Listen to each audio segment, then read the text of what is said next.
Cahyadi Wibowo, MPD. Di video saya kali ini, saya akan menjelaskan tentang materi metode pembelajaran berbasis proyek. Apa yang dimaksud dengan metode pembelajaran berbasis proyek? Pengertian metode pembelajaran berbasis proyek.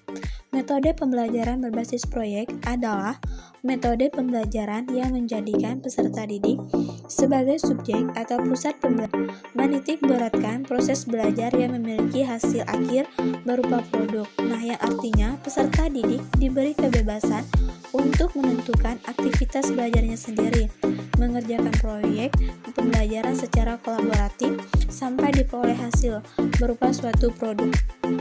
Apa-apa saja langkah metode pembelajaran berbasis proyek? Langkah-langkah metode pembelajaran berbasis proyek menurut Widoyo 2016 halaman 184, yaitu ada 6. Yang pertama, 1. Penentuan pertanyaan mendasar, 2. Mendesain perencanaan proyek, 3. Menyusun jadwal, 4. Memonitor peserta didik dan kemajuan proyek, 5. Menguji hasil, 6. Mengevaluasi pengalaman. Apa-apa saja kelebihan dan kekurangan metode pembelajaran berbasis proyek? 1. Kelebihan metode pembelajaran berbasis proyek. Menurut Daryanto dan Rahardijo 2012 halaman 162, metode pembelajaran berbasis proyek mempunyai kelebihan sebagai berikut. A. Meningkatkan motivasi belajar peserta didik untuk belajar, mendorong kemampuan mereka untuk melakukan pekerjaan penting dan mereka perlu untuk dihargai. B. Meningkatkan kemampuan pemecahan masalah. C. Membuat peserta didik menjadi lebih aktif dan berhasil memecahkan problem-problem kompleks. D. Meningkatkan kolaborasi. E. Peserta didik untuk mengembangkan dan mempraktikkan keterampilan komunikasi. F. Meningkatkan keterampilan peserta didik dalam mengelola sumber. G. Memberikan pengalaman kepada peserta didik, pembelajaran dan praktik dalam mengorganisasi proyek, dan membuat alokasi waktu dan sumber-sumber lain seperti pelengkapan tugas. H. Menyediakan pengalaman belajar yang melibatkan peserta didik secara kompleks dan dirancang untuk berkembang sesuai dengan dunia nyata. I. Membuat suasana belajar menjadi menyenangkan sehingga peserta didik maupun pendidik menikmati proses pembelajaran. 2. Kelemahan metode pembelajaran berbasis proyek. Menurut Widiaworo 2016 halaman 189, metode pembelajaran berbasis proyek memiliki kelemahan sebagai berikut. A. Pembelajaran berbasis proyek memerlukan banyak waktu yang harus disediakan untuk menyelesaikan permasalahan yang kompleks. B. Banyak orang tua peserta didik yang merasa dirugikan karena menambah biaya untuk memasuki sistem baru. C. Banyak instruktur merasa nyaman dengan kelas tradisional, di mana instruktur memegang peran utama di kelas. Ini merupakan tradisi yang sulit, terutama bagi instruktur yang kurang atau tidak menguasai teknologi. D. Banyaknya peralatan yang harus disediakan. Oleh karena itu, disarankan untuk menggunakan tim teaching pembelajaran. E. Peserta didik memiliki kelemahan dalam percobaan dan pengumpulan informasi akan mengalami kesulitan. F. Ada kemungkinan peserta didik yang kurang aktif dalam bekerja kelompok. G. Apabila topik yang diberikan pada masing-masing kelompok berbeda, dikhawatirkan peserta didik tidak memahami topik secara keseluruhan. Cara mengatasi kelemahan metode pembelajaran berbasis proyek. Berbagai kelemahan dalam pembelajaran berbasis proyek dapat diatasi dengan beberapa langkah berikut. A. Memfasilitasi peserta didik dalam menghadapi masalah. B. Membatasi waktu peserta didik dalam menyelesaikan proyek. C. Meminimalisir biaya.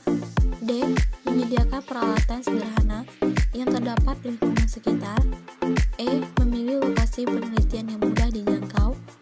F. Menciptakan suasana belajar yang menyenangkan sehingga guru dan peserta didik merasa nyaman dalam pembelajaran. Widiaworo 2016 halaman 189. Contoh penerapan metode pembelajaran berbasis proyek. Pada penerapannya, dalam pembelajaran, Guru dan peserta didik dapat bekerja sama, mendesain proyek, merancang perencanaan proyek, dan menyusun jadwal.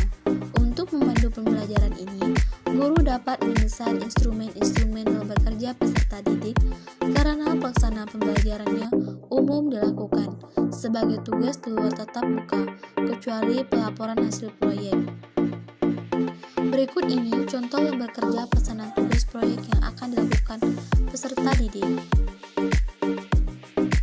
Di sini saya mengambil contoh tugas proyek, yaitu lembar kerja siswa yang berjudul perubahan wujud zat. Pertama kita menulis kelompok, kelas, nama anggota. Selanjutnya tanggal pembelajaran, waktunya 2x35 menit. Selanjutnya A, standar kompetensi. Di sini saya menulis memahami beragam sifat dan perubahan wujud benda serta berbagai cara penggunaan benda berdasarkan sifatnya. Selanjutnya yang B, kompetensi dasar, mendeskripsikan terjadinya perubahan wujud zat. Yang C, indikator. Di sini saya menulis menjelaskan proses terjadinya perubahan zat. Selanjutnya yang D, tujuan, untuk mengetahui perubahan zat. Selanjutnya yang E, di sini kita dapat menulis alat dan bahan. Yang pertama lilin, kedua kapur barus, yang ketiga korek api, yang keempat penjepit, yang kelima es batu, yang keenam gelas ukur, yang ketujuh kompor spiritus, yang kedelapan kaki tiga. Selanjutnya yang F, yaitu petunjuk kerjanya. Yang pertama, nyalakan sebatang lilin, kemudian amati perubahannya. Yang kedua, matikan api pada lilin, diamkan sebentar, dan amati perubahan yang terjadi. Yang ketiga, jepit sebuah kapur barus, kemudian panaskan di atas lilin yang menyala. Yang keempat, amati perubahan yang terjadi pada kapur barus tersebut. Yang kelima, letakkan es batu ke dalam gelas ukur. Yang keempat, yang terjadi pada es batu setelah dipanaskan.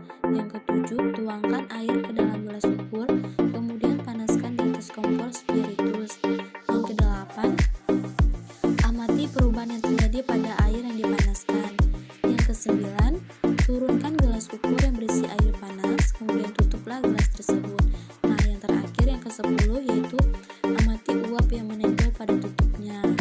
Nah, selanjutnya yang G yaitu hasil pengamatan. Ini kita dapat menulis hasil pengamatan yang kita lihat atau yang teman-teman kelompokmu yang dilihat.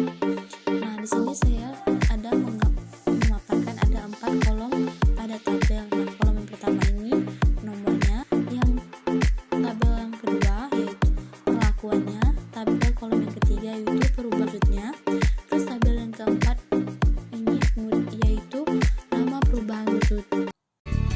Sekian video penjelasan saya mengenai materi metode pembelajaran berbasis proyek. Semoga dapat bermanfaat semua. Saya ucapkan terima kasih.